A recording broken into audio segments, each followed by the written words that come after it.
Welcome. I'm going to give people a few more minutes to hop on, but thank you for being here. I'm really looking forward to the conversation. I think it's going to be impactful and enlightening. So thank you all for being here.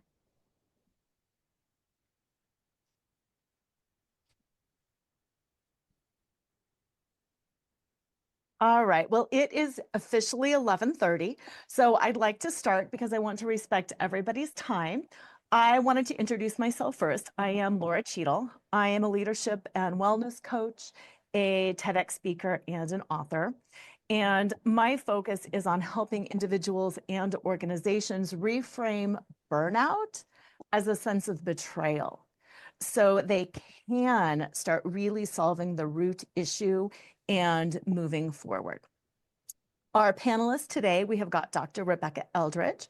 She's a psychologist, facilitator, speaker, coach, and founder of Feel Deeply, Live Completely.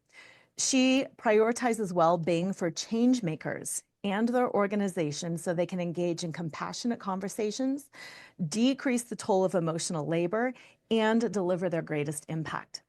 We also have Natalia Gabrea. She is an executive leadership consultant, speaker, and facilitator.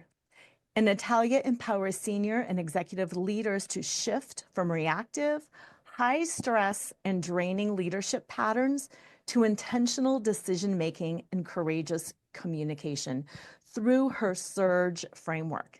And she'll share a little bit more about that later, I'm sure. We also have Dr. Lynetta Willis, and I'm not sure when she will be hopping on with us today, but she has got this groundbreaking framework that helps healthcare professionals and other high achievers recognize, shift, and replace burnout habits by changing how they respond to stress and systemic challenges. So hopefully she will be here soon and we can keep the conversation going. You said she's on. Is she in your waiting room? Thank you for saying that. Yeah, thank you. Welcome, everybody. Ah, there she is. Wonderful. All right. Thank you for being here today. Burnout is an important topic, not only for us as individuals, but for us as leaders as well. One of the questions that I get asked all the time, and I'm really looking forward to addressing it today, is whether burnout is an individual problem or whether it is a corporate problem, a company's problem. And I love that question because I really think the answer is both. It is all of our problems.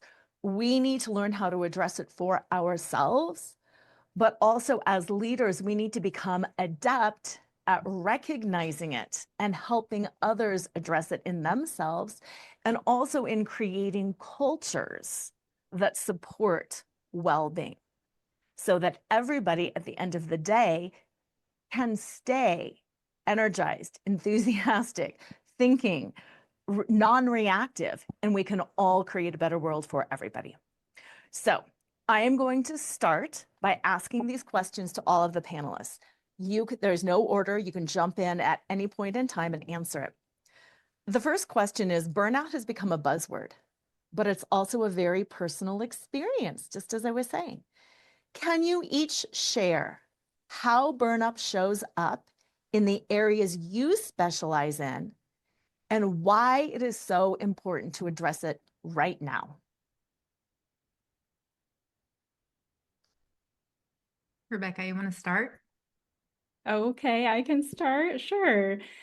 It's really nice to see so many people here. And I'll say that working with change makers, and I use that term to describe people who are engaged in the process of creating systems and communities that are equitable and inclusive, and are also often holding one or more marginalized identities themselves. So this is a very overwhelming time. So much is at stake for their individual health, their safety, their well-being, as well as the work that they're doing and the impact that they want to have. So I'll describe the definition of burnout in general, the World Health Organization definition. And you'll probably recognize a lot of these symptoms either in yourself or in loved ones and team members that you support. It's physical, emotional, or mental exhaustion, accompanied by decreased motivation, lowered performance, negative attitudes about oneself or others. It can include changes in eating or sleeping, and decreased creativity, feeling detached, defeated, helpless, trapped, more self-doubt, withdrawal, procrastinating, often due to having too many work responsibilities for the time and resources available. So all of that, of course, is true for the people that I work with. In addition to that, there's a couple nuances of the current times. One of the things that I'm seeing is the experience of rage. I mean, just seething, nearly boiling over beyond irritability. And then perceiving in the midst of all of this that the only options are either to keep going the way that they are or to give up. And so often they choose to keep pushing through at great costs to themselves and also to their impact, or they move into overwhelm, avoidance, and shutdown. One of the pieces that might be a little bit more specific to my clients as well is that compassion fatigue is a very high risk. And so compassion fatigue is basically all those symptoms of burnout that I just described, but especially coming from exposure to trauma or the suffering of others. And one of the additional symptoms that comes with it then is the reduction in empathy or compassion. So they want to keep helping, and yet they're so overwhelmed by the amount of suffering that they're hearing and tending to, and then often also experiencing themselves, that they end up in this state of, I know I care, but I just can't keep doing this anymore. Or I feel like I need 6 months off. They feel like a shell of themselves, and then it's often accompanied by beating themselves up for being unfocused or for not getting as much done as they used to. They're just not feeling like themselves. Thank you for that. I really appreciate how you talked about kind of that all or nothing thinking. I have to keep leaning in until I die, or I have to quit and give up. I think that's very important for us to realize right now. Dr. Lynetta Willis, I'm going to ask you to tag onto this one next, if you would, about burnout. It's a very personal experience. And can you share how, build on this, how burnout shows up and why it's important for us to address it right now? 100%. Thank you for being here. I'm so excited to see all the faces. So this is one of the first things that I always like to say is that burnout isn't about personal failure or the consequence of just working too much, right? It's a much deeper experience. I personally view burnout as a system of habits that we've developed, usually in childhood, to help us navigate stress, overwhelm, and anxiety. Okay. Now, it's interesting because we talk about workplace culture and family culture. Workplace culture also develops these habits, which we'll talk about too. But it's a system of habits. Now, for me and the clients that I serve, I work with healthcare providers in the healthcare industry, and also educators. There is the framework of viewing it as the system of habits is much easier to deal with because it's easier to unlearn a habit than it is to, well, just stop being a personal failure. Right? Like, it's often harder. I don't know about you, but that's really hard for me. So burnout habits form when we repeatedly respond to stress in ways that push us further into the direction of exhaustion versus recovery. So if you learn to push through your exhaustion or just ignore, it'll be fine. Just shake it off. It'll be fine, right? Those types of things. If you were taught to see rest as a reward instead of a necessity, right? That's not just about your person. It's not just a personality. We talk about type A personalities, right? That's a burnout habit. Right? That's what leads to those habits. And how does this show up? I created a framework called the Burnout Navigation System, and I use it to help professionals, especially in healthcare, but across many professionals, unlearn their burnout habits. And it's based on the idea that most people, they don't realize that they're in burnout until they collapse. But burnout, it's a journey, hence the navigation, right? And the earlier that you realize that you're on a path navigating towards it, then the earlier you can intervene. And then the earlier you can recover. And I like to say the first step in this burnout navigation system is based on the concept that burnout becomes inevitable when we feel a sense of lack in 4 key areas. Those areas are a lack of control, a lack of predictability, a lack of confidence, and a lack of capacity. Control, predictability, confidence, and capacity. I realized this in my own work when I saw so many professionals that were stuck in the same patterns. They felt powerless in their work and their personal lives, right? So that's that lack of control. They never knew what was coming next, right? Or am I going to hit the bonus this week? Am I going to do this? Am I going to hit that? No, right? So that's the lack of predictability. They secretly were second guessing themselves. Now, these are like really high achieving individuals. So multiple degrees, all these things, but secretly second guessing, right? That's that low confidence. And because of all of that, now they're running on empty, which speaks to the capacity, right? So these 4 areas, they shape how you navigate burnout and determine whether you're heading towards exhaustion or resilience. Now, the question, why this matters? Why does this matter? It matters because burnout is not just an individual issue, like you said, Laura. It impacts families, it impacts workplaces, it even impacts future generations. So if we don't address burnout at the organizational and personal level, we're basically committing to a very specific type of workplace and family culture that we may not want to commit to. More specifically, if we don't address burnout at the organizational level, organizations pass down and reinforce the workplace culture of burnout habits, where employees are rewarded for working until they become too sick to continue or they flat out quit, which we're seeing that dynamic a lot, especially in healthcare. Okay? It impacts turnover rates as well as patient care.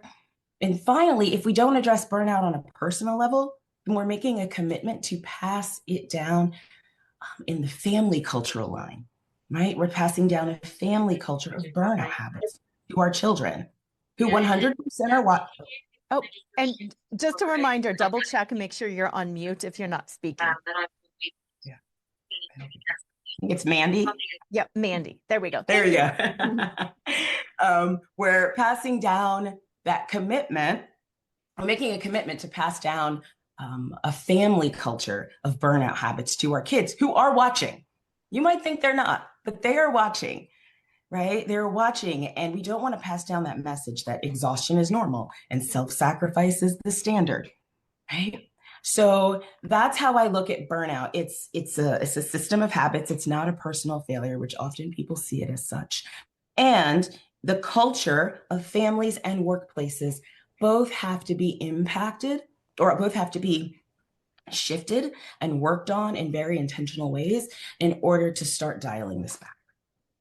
I really appreciate that as well when you talk about the habits, because I start self-reflecting. The things that I know that I do, I seek to please, I seek to conform, and I seek to perform. And those are the 3 things that I work at. But I like how you bring it into the personal as well as the professional, because we are who we are wherever we show up. So thank you for that.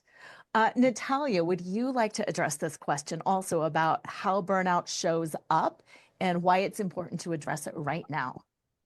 Yeah, thank you so much. And it's such a great conversation. Welcome, everybody.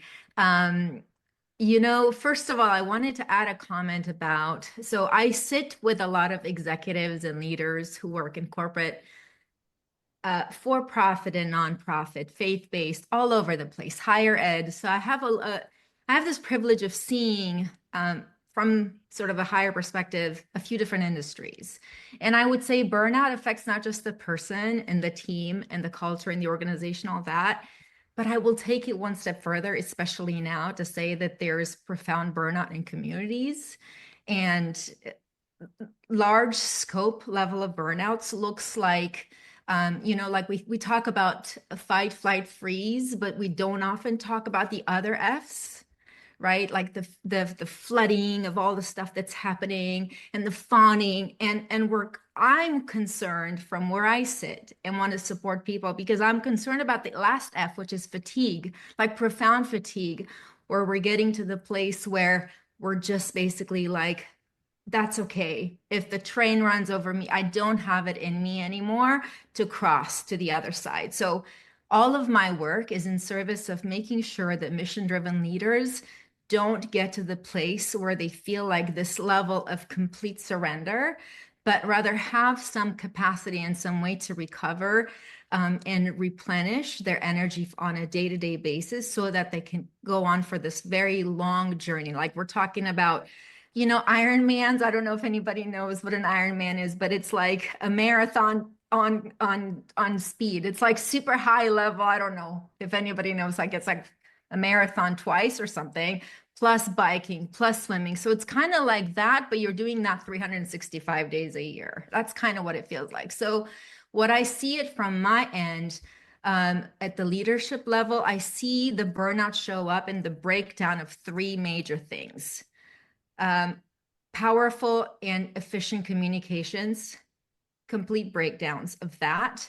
I see a breakdown of sort of a presence. I mean, sometimes I call it executive presence, but it's like having a sort of a stance, head up, an attitude that conveys confidence, that conveys, I've got this, that tells people like you're in charge, in command, you're a leader, but with compassion and empathy. And you don't want people to like go like this when you're in the room, but rather lean in and be like, tell me more. Oh my God, so-and-so is here. Yes, that's my leader.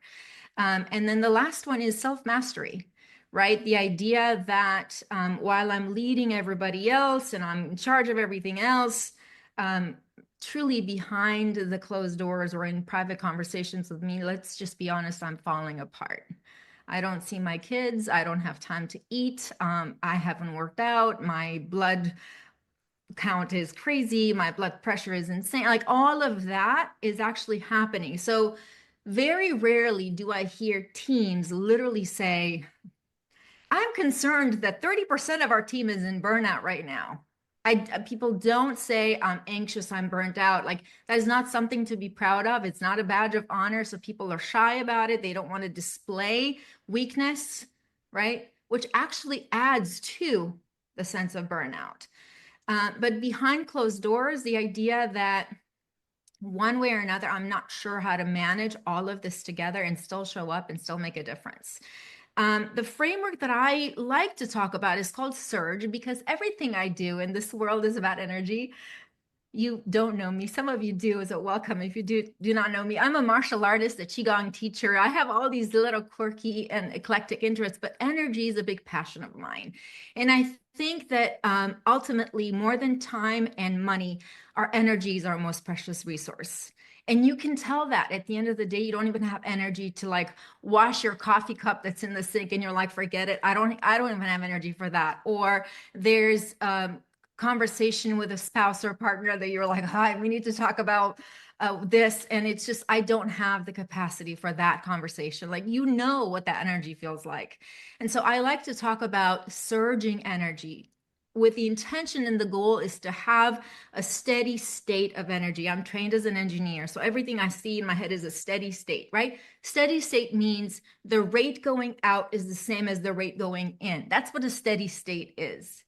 So if you had a bathtub, the rate of water getting out of the bathtub and it's full, it's the same as the rate when the faucet is on and the water comes in. So I always talk about like, if you can notice, if you have enough time to pause and notice 25 things that have deleted your energy, depleted it today, is there anything in your life or ritual or habits or in your process that adds some energy, that builds some energy? And it's not, it doesn't have to be apples to apples.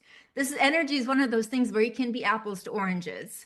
So for example, if your energy is depleted from being in a meeting where there was a lot of conflict and a lot of difficult moments, you can actually replenish that energy, not necessarily with another conversation, but with a walk, or with like some water or a meditation or a prayer, or so there's ways in which you can actually build. So I talk about SURGE, which stands for Systemic Understanding of Radical Recovery for Growth and Engagement. And why is that important? Because we do need to look at the systems. We have our own person is a system, right? Like inside of us, there's molecules. So then overall, we're one system. But then bigger than that, we have an organization, we have a community, we have a planet. So we can look at the system and kind of see, wow, there's a lot out here. And then radical recovery, it doesn't start with anything but radical recovery. How do I recover in the moment as I go? That's more like active recovery, but it's still pretty radical. And then why? Why are you going to recover? Because we all need to grow. Humans need to grow. And I don't mean that sort of in the sense of a cancerous cell that grows and takes over. We can kind of see some of that. That's very draining on our system. But I mean that in the most positive, generative sense. Like, how can we grow ourselves as humans, our teams, etc.? And finally, engagement. I mean, we need to be engaged. We need to feel that sense of action, of spark, right? Where we're like, oh my gosh, yes, this is moving, this is going. I see hope. I see possibility. I see the next step. I can take some innovative steps. That's all engagement. So I'll stop there. Yeah, I really love the bathtub analogy, the water in, water out, because I think that in itself is a radical concept. How are we refilling? I want to pivot right into some individual questions for the three of you, kind of around that. In our world today, I know I'm not telling you anything new, there's a lot of drainers. There's a lot of stressors, politically, culturally. It doesn't matter where you're at or what you believe or what you're focusing on.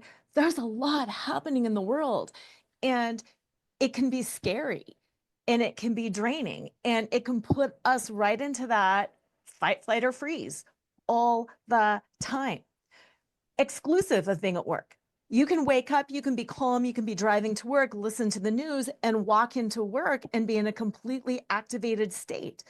So my question for you all now is, considering the state of the world, considering this high level of threat, oh my gosh, the stock market, oh my gosh, this, that, or the other thing, can you give us a tip that we can use for ourselves, or that maybe we could even share with somebody on our team, in our organization, that can help bring us back in, center us back into, I am here right now. Yes, maybe I can help save the world a little bit later, but for right now, I need to drop in and focus. And I know this is kind of I'm throwing this question at you, but if any of you could just hop in and answer that, I would love to hear your thoughts. I can jump in here with just what's coming up for me from where I sit with people is the sense of overwhelm is real and it's profound. And in my work with my clients, I talk a lot about these inefficient and energy depleting states or feelings, where like feeling of hopelessness, overwhelm, fear. They're kind of like these energies that they're just, they're horrible, right? And so to combat overwhelm, often we talk about that's sort of how can I bring more of my structured thinking into this place? Because overwhelm is like, I see too many things. I see the whole forest. There's a forest fire. I don't know where to go. I don't know what to do. And it's a lot. So I talk a lot, even today I had a call. We talked about like in the scope of what's going on here, almost like a Harry Potter map, where I don't know if you remember this in Harry Potter, but there's a map where like the locations appear as Harry Potter goes through it. It's like your whole map doesn't all have to be clear at all times. You can have a little sense of structure for what is it that's always permanently not going to move, and those things can stay, and the other parts that are constantly moving, how can I put some structure? Is it a list? Is it a to-do? Is it a more consistent meeting? Is it something that I need to do for myself, like self-reflection? I don't have enough time to check on my own progress. So how is structure going to help with overwhelm? So I always say, whenever there's overwhelm, bring in a little bit of structure, not rigidity. Caution, this is not a rigid, like, oh, it's got to be this way or no other way.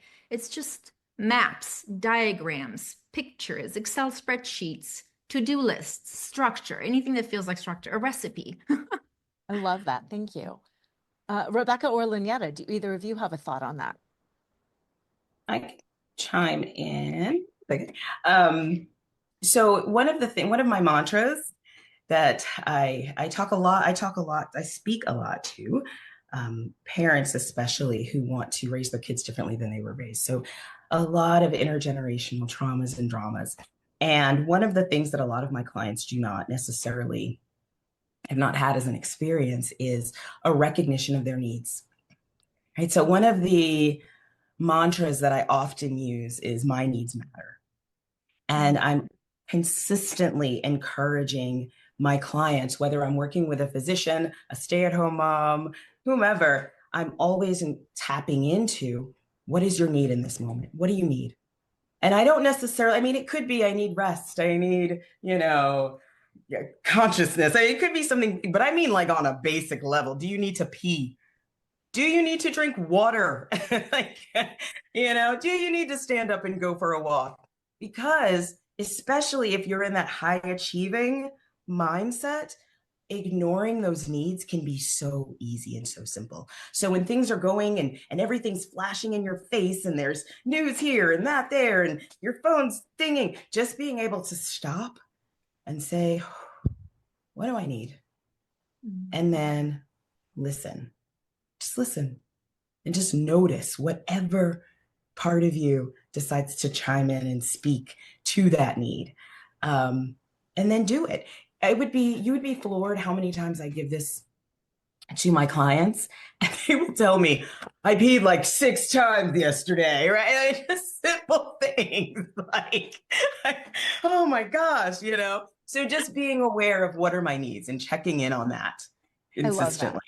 I love that. So simple. And as you were saying that, I'm sure all of us started thinking, what do I need right now? So Like, I need great. water. Yeah, thank you. Rebecca, what about you? I love what Natalia and Lynetta have already said. And one of the things that I'm seeing right now in this current climate is that we're having new versions of old problems. These problems are not all brand new, but it is a new iteration. And so we don't have to reinvent the wheel, but we may need to modify it a little bit for the current times. So I love analogies. I'm going to kind of go off of the bathtub analogy and just say what I'm talking to a lot of people about right now is their bank account balance, like their emotional reserves. So if you're experiencing increased withdrawals from your reserves right now because of the news, because of the workplace, because of your burnout, because of your health, if you have all of these things adding up that are taking more out of you, then it makes sense that you need more coming in. And that what you were doing before or what you needed to do in a previous iteration may not be working for you the same way now.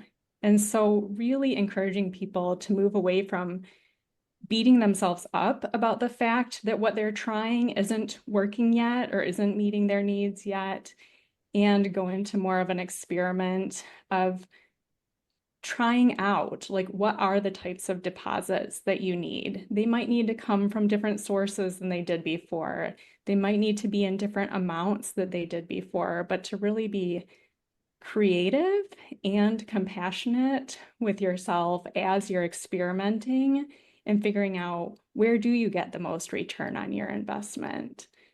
How can you reduce the withdrawals? You might not be able to get it to zero withdrawals, but how do you at least manage them so that they're not overdrawing you?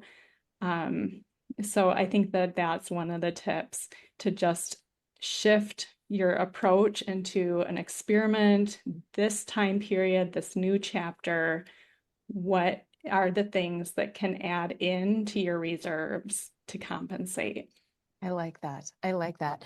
As long as you're up, I'm going to ask you your individual question, then I will ask Natalia and Lynetta theirs as well. What I wanted to talk to you about is, in a world right now where DEI initiatives are getting scaled back, where things like empathy and compassion are being framed as weaknesses, how do we uphold our personal values? How do we do our part in creating a more inclusive culture? when our company, when those around us are kind of getting locked into this, we can't do this, that's weak, we don't want to do that. How do we maintain those boundaries and still live in this world? Okay, so I'm going to say that compassion is a huge cornerstone of what I work with people on, compassion for themselves as well as compassion for others. And compassion being an emotional response to suffering, like you actually recognize that there's suffering that's happening and you want to take action, you want to do something to help. So right now, that definition works just as well as it ever did and can guide the process because while diversity, equity, inclusion, belonging, and justice, these are powerful words that are not only getting reduced, but actually getting attacked and getting eliminated altogether in a wide variety of settings. They are powerful in that they can bind us together in common values and common cause. They are still just words. What matters most is the concepts behind them, and nobody can legislate away from that. So if you go to compassion as your cornerstone, where do you perceive suffering for yourself? Where do you perceive suffering around you in your workplace, in your community? And how can you combine your empathy for that with taking action, with a desire to help? Regardless of what you call it, how are you reaching out to the people who are under attack right now, who are unsafe in your workplace or in your neighborhood? How are you standing up for people who are getting dismissed or belittled? How do you highlight theirs or your own contributions and achievements to counter this idea that they're just a diversity hire or that diversity is to blame for every issue that a company or a community is experiencing? So do not cower to the hate or the prejudice. I see so many people right now that are like reluctant, like, I don't want to offend anybody. But the people who are not worried about offending anybody are the people who are actively attacking DE&I. And so all you have to do at the baseline is to stand up for those same values that you're holding in your actions. It was never just about the words anyway. I really appreciate the simplicity of what you said. Look around. Who's suffering? Maybe it's me, maybe it's somebody else around me, but just that recognition, just that question. Like Lynetta said earlier, the question, what do I need? It's the simple question, what might others need? Who's suffering? And sometimes it's not about creating a movement and changing the world. It's about creating that one individual, help for that one individual person or for yourself. So very well said. I actually want to bounce to Natalia next because I think the order of you and then Lynetta would work well. Natalia, leadership comes with a heavy responsibility, really, of staying strong for others while also managing your well-being. As you said earlier, sometimes we're out there and then behind closed doors, everything is falling apart. Similarly, with what Rebecca was talking about, the suffering of self, the suffering of others, how can leaders maintain their own energy?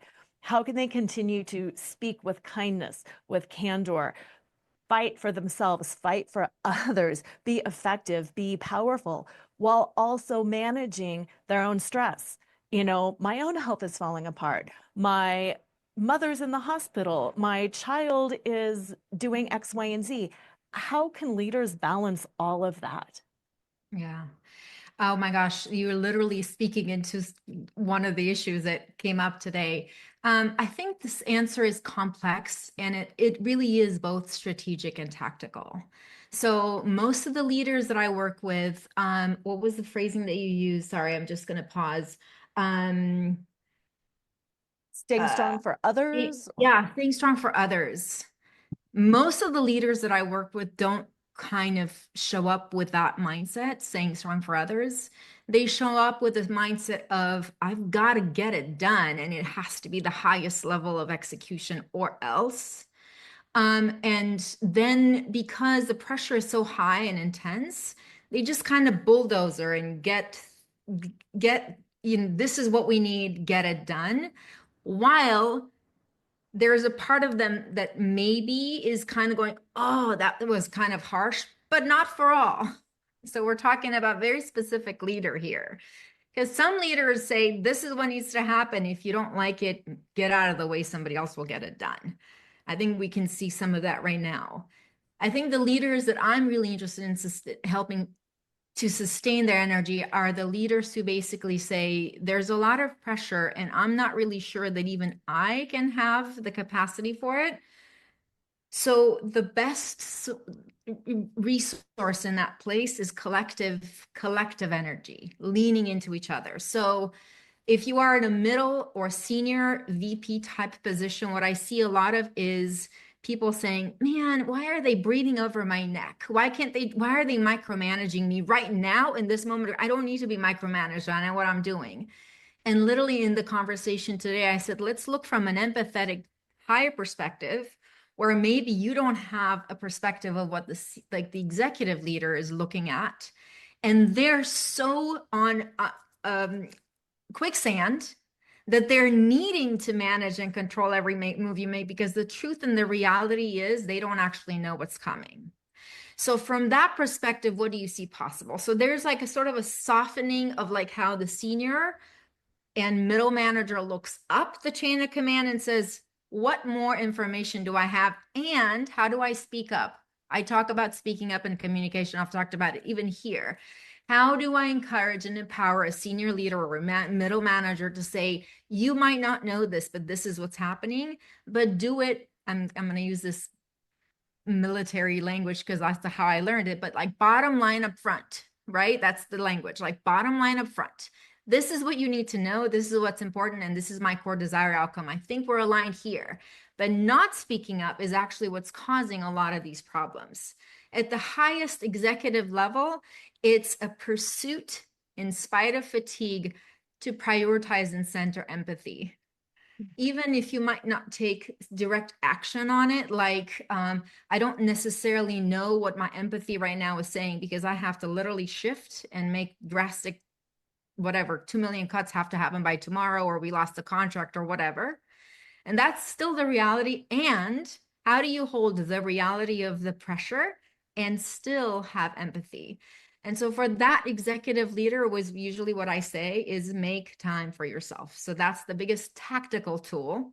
So that was the strategy. Tactically is none of the leaders that I work with make the time or have the time to pause to say, what on earth just happened? Right? If it's at the end of a day, in between a meeting with, I'm just grounding myself, taking 2-3 deep breaths in, noticing my core desired outcome for the next meeting, not for the whole 3 out, like the whole 3 days, but for my next meeting, what is it? And kind of finding a way to focus like a laser, like a martial artist, focused on just the one step ahead. Forest and come back to the big view when you have the appropriate time for it, but don't keep that while you're trying to manage. And also lead with vision, right? So vision is missing sometimes. People are feeling really hopeless. And so lead with hope and empathy. I'm telling you, hope and empathy are the secret sauce. I really appreciate how you talk about the tactical, and the strategic, because you're right. It is so easy to continue to get spun up and spun up and spun up and spun up. And really, when we can drop back in and say, what is in front of me? This next meeting is in front of me. How can I stay calm? So very, very helpful. Thank you for that. And I also really appreciated how you said it's complex. Don't we all want to be like, I attended this 1-hour panel and now it's all solved. All my burnout solved. I can do it for everybody and it's all good. It is complex. And you talked earlier about leaders wanting to bulldoze through and get it all done. We all want that, especially high achievers. We want to fix it now. And I just appreciate this is the tip of the iceberg. Having the conversation starts it all. Having the tips helps. It's one step at a time. I felt better for 15 more minutes today than I did yesterday. That's a win. It's not that I solved burnout. So thank you for that. And I think this is a perfect segue into Lynetta. And the reason I wanted to put you last in these questions is you talk about things with such a broader scope, that this is generational, that this is something that has been passed down to us, this kind of a work ethic. We're passing it down to our kids, not only in our families, but in the organizations as well. So often I've been involved in organizations where people will say, well, as soon as leadership changes, it's going to get better. Well, guess what? The new leader just mimics the old leader and nothing ever changes.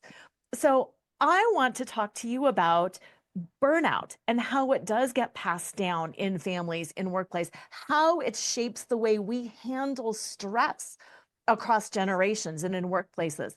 And I really want you to just take a deep dive into how that plays out and how we can recognize and stop it again for ourselves, for others at home and at work. I love looking at things from an intergenerational and across the board perspective. You know, I think it's so important to look at it this way, because when we look at it in a vacuum, right, how we function on our day-to-day, the downside of that is that we can lead into that personal failure mentality. Something is wrong with me, right? And the truth of the matter is there's nothing wrong with you. You're just in a system that's requiring your nervous system to act or react in a way that really isn't designed to do, unless we're being chased by a cheetah, right? So it's not about us. It's about recognizing what's going on around us, recognizing, like I said, that's why I put so much pressure on habits, right? Like recognizing what are the habits, because we can break a habit. We can make a habit, right? Burnout is not something that you wake up to and experience one day. It's something that gets passed down. It's something that gets modeled. It's something that we see, right? I can say burnout isn't just happening. It's not happening to you. It's happening through you. It's a learned experience. And the way that we handle stress, it gets passed down. It gets passed down at home, gets passed down at work, like you said, from the leaders and across generations. At home, our kids see parents pushing through the exhaustion. It's how that inherent belief, sacrifice means, or success means sacrificing well-being. I have to push through. I have to go. I have to do, right? And even if you want to break out of that, you go to work and that's pretty much tattooed on the main billboard. I mean, it's like, how do you navigate and how do you manage that? Because just like there's a family culture of burnout, there's also a workplace culture of burnout where you have leaders and colleagues running on fumes, right? And learning that is how we need to move. And there is, to Natalia and Rebecca's point, there is definitely room for compassion here, because the senior leaders are dealing with the same four things I mentioned before, the same four fears: lack of control, lack of predictability, lack of confidence, lack of capacity, right? So when we experience that at the top level, it's going to trickle down. So when we do the burnout navigation system, a big piece of it is getting super clear on an organizational level and on a personal level for the people within the organization. What are our burnout habits? Because my burnout habit, your burnout habit, the organization's burnout habits, they're going to be very different, right? And understanding, where does that come from? Because it's really easy to say, stop doing that. But if we get a deeper understanding of where does that come from and what's pushing that from deep within, we are way more likely to be able to shift that and maintain the shifts. And when I do this work in groups, it is so powerful, the things that come up from people, realizing like, wow, this really did come from someplace long ago. I don't want to keep doing this. I want to release it. I want to let it go, right? So when you're dealing with burnout, it's like, oh yeah, let's just deal with burnout. But it's actually an opportunity for intergenerational growth, not just on a family level, but also on a systemic level. Right. So to keep up, we're in this mindset that we have to overfunction. We either have to overfunction, shut down, burn out, disengage, right? The cycle continues. And then we have the spillover effect too, what I like to call the spillover effect, because we only have one nervous system. This is me, right? So I can't be burned out at work and it not affect home. which I know breaks the heart of so many people that I work with, because they're like, home is really where I want my energy to go, but I'm pouring it all in over here. And then I get home and I have nothing to give my family, right? So you end up with kids who really want your attention, but you just don't have it to give. A partner who really wants to connect with you, but you're like, man, if I can't connect with anything else right now, right? So realizing too that there's that spillover effect that occurs. So it doesn't just impact individuals, it impacts the whole system that we engage in. So what I always encourage individuals and organizations to do is to first figure out, what tools are you using? What tools are you using in usually an unconscious attempt to increase the capacity, predictability, control, and confidence? One thing I always say, you're always using a tool. You know, it can be a helpful tool or an unhelpful tool. So are you using anxious behaviors, overwork, go, go, go, avoidant behaviors? And how can you shift those, right? How can workplaces shift to ways from no longer seeking to, like, how do I want to say this? Stop rewarding habit, like burnout habits, as a badge of honor. How can individuals seek to stop seeing exhaustion as a sign of success? And that's something we all have to come together to do. I really like that, because I come from a legal background. I work with a lot of lawyers. You know, have the physicians. There are cultures, there are careers where it is a badge of honor. And I know, you know, when I was in a law firm, if you're not exhausted and if you don't have dark circles and haven't had a shower in then you're doing something wrong, because you need to be exhausted and fall down to be worthy of it. So I really like when you talk about the system of the place that you work, and then also that spillover, because yeah, that's such an illusion I think so many of us have. Well, I'm falling apart here, but my family life will be perfect. No, it's all one and the same. Yeah. So in closing, and I'll start with you first, Lynetta, and then we'll go through the others. I would love for you each to offer a practical, actionable step that people can use today, either or both, for themselves or for others, because I know we've talked about different things like the questions that you mentioned earlier, but I really want to end with something practical and actionable. One of the things that I talk about with my clients a lot is admiring the problem. It's really fun to admire the problem, and we've admired it, and we've talked about burnout, and we've seen where it shows up and how it impacts us. So for this final question, I want to shift from admiring to the problem to claiming a solution. So would you like to start us off? Sure. So I talked a minute ago about the tools that we use, right? And we use certain tools to maintain burnout habits. So overworking can be a tool, shutting down and Netflixing can be a tool, right? They're all tools. Setting a boundary could also be a tool. What I really encourage people to do, those 4 areas that I talked about, the capacity, the confidence, the predictability, and what did I say? Wait, I forgot the 4th one. Capacity, confidence, predictability, and control. There we go.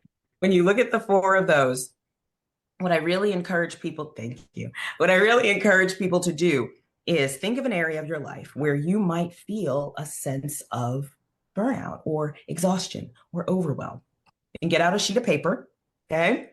And on that paper, I want you to write 4 things: control, capacity, predictability, and confidence, right? And then write lines underneath each of them. And one end of the line is 0, one end of the line is 10, right? So you have like these lines, and you can put like 5 in the middle. And I want you to think about that area of your life. And under each dimension, I want you to rate, how much control do I feel like I have in this area? Is it, 0 to 10? How much control do I feel like, right? And so do that for each of those. Then I want you to think about something where you do feel like you are nailing it on all cylinders, right? For me, it was tennis, right? Tennis is my thing. I love it. And so I feel confident and control. Things are predictable, all the things, right? So write that next to it and just look at it. Okay.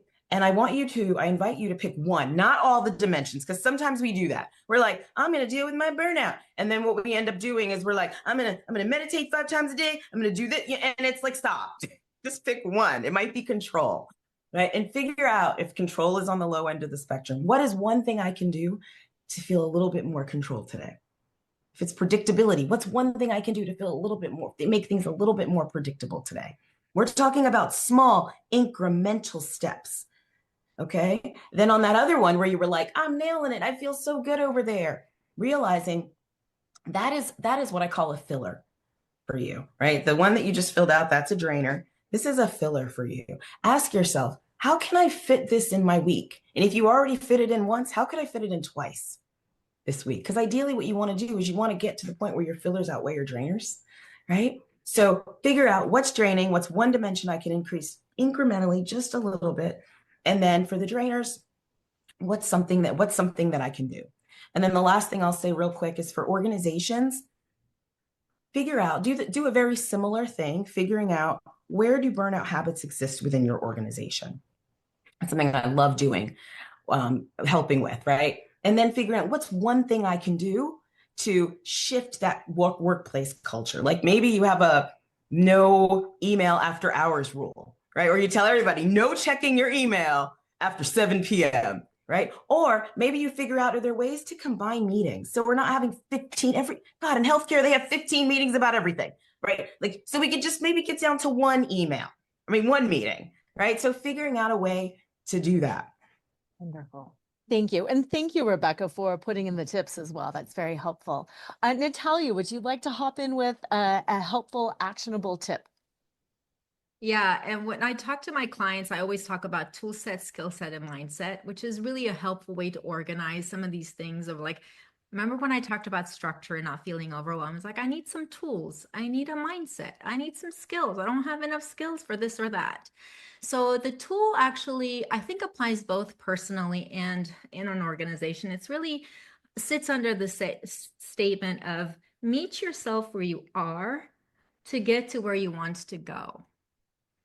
So meet yourself where you are to get to where you want to go. That right before a meeting where you present something that you're not prepared on looks very different than later at night when you're finally, I'm at home, I can put my feet up and just unwind for a second. Still, meeting yourself where you are to get to where you want to go requires a level of focus that you build over time. It's a practice. Martial artists call the practice of martial arts a practice. Meditators call it a practice as well. It's because we're always getting better. And what we're learning is to focus, to pay attention. We talk about attention in martial arts as focusing your eyes, focusing your mind, and focusing your body. And that's what I want to give you as the tool.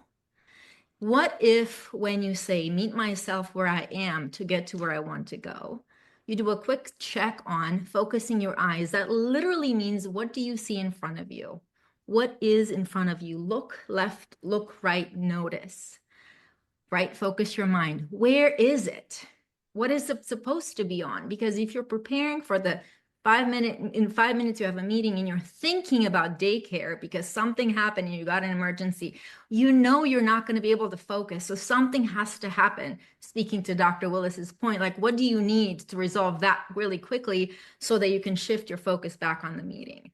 And the last one, focus your body. That one is so important because we are so removed from our own capacity to feel with our body.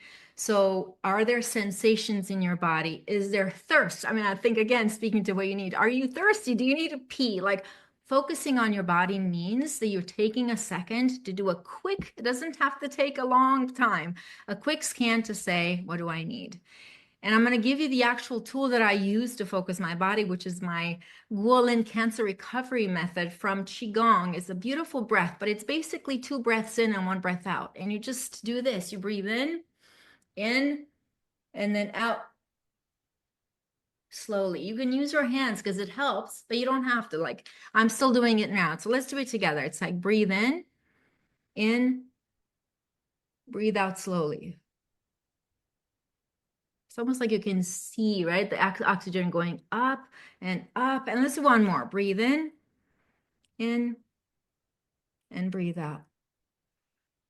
Nice and slow. So meet yourself where you are to get to where you want to be.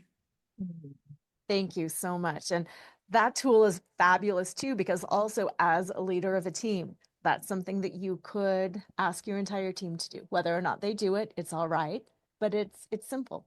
So thank you for that. Rebecca, bring us home with your tool, either for individuals or organizations, please.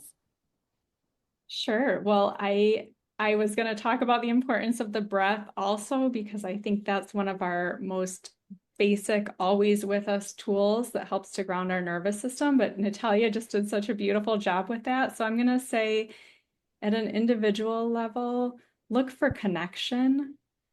We so often underestimate the value of social support, and yet it is consistently one of our most powerful tools and protective agents. And so identify who is the person or people at work, in your personal life, in your family, in your neighborhood, who is safe for you, who is going to lift you up, who is going to hold you, you know, spiritually, literally, emotionally, when you need to be held, and who is going to mirror back to you your brilliance and help you to see in yourself what maybe the world is not reflecting fully to you in that moment. So at an individual level, I think really tuning into where you go. And if you don't have that, looking for the spaces that create that. I have a small group called the Chrysalis Collective, and the support that they give to one another in that community where they can be understood and show up however they are is just so powerful and reminds me again and again of how much being in connection magnifies your well-being. And then at the organizational level or in your workplace, set the tone of communication. This doesn't mean be nice, or if you don't have something nice to say, don't say anything at all. I mean, identify what your tools are, what you're confident in using, even when you disagree. This still moves conversations forward in a way that's respectful and compassionate and invites people into a deeper connection and conversation. When you are able to model that, then you can create such a ripple effect in the environment around you. And there are a couple tools for both, like the grounding yourself and for 5 ways to speak up that are available as free resources for anybody who wants more information on those. Thank you. I think especially in the digital world, having that connection is so powerful because screens are great and we can connect through screens and we do, but sometimes just dropping in and really realizing there is a person behind this screen and how can we connect there. So thank you. We are at time and I absolutely want to honor your time. Here's what I want to wrap up with. I will be sending an email with the replay, with the summaries of this, and with everybody's contact information. Several of the panelists have said they've got some other information that is free, that's a resource. Feel free to reach out to them if it speaks to you. We will not be spamming you. This isn't about, now I'm going to talk to you and blah, blah, blah. Reach out to us if you've got questions. Next month's panel, it will be also on the 25th, and it will be talking about burnout in regards to career transition. And I'll be bringing you an entirely new group of panelists specifically focused on career transition. So join us then, reach out.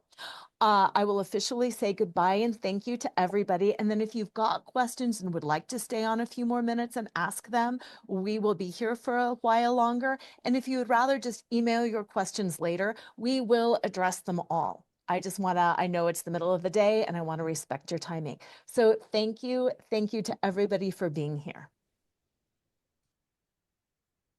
And if you Thank you, have everybody. questions, just unmute and drop them all in.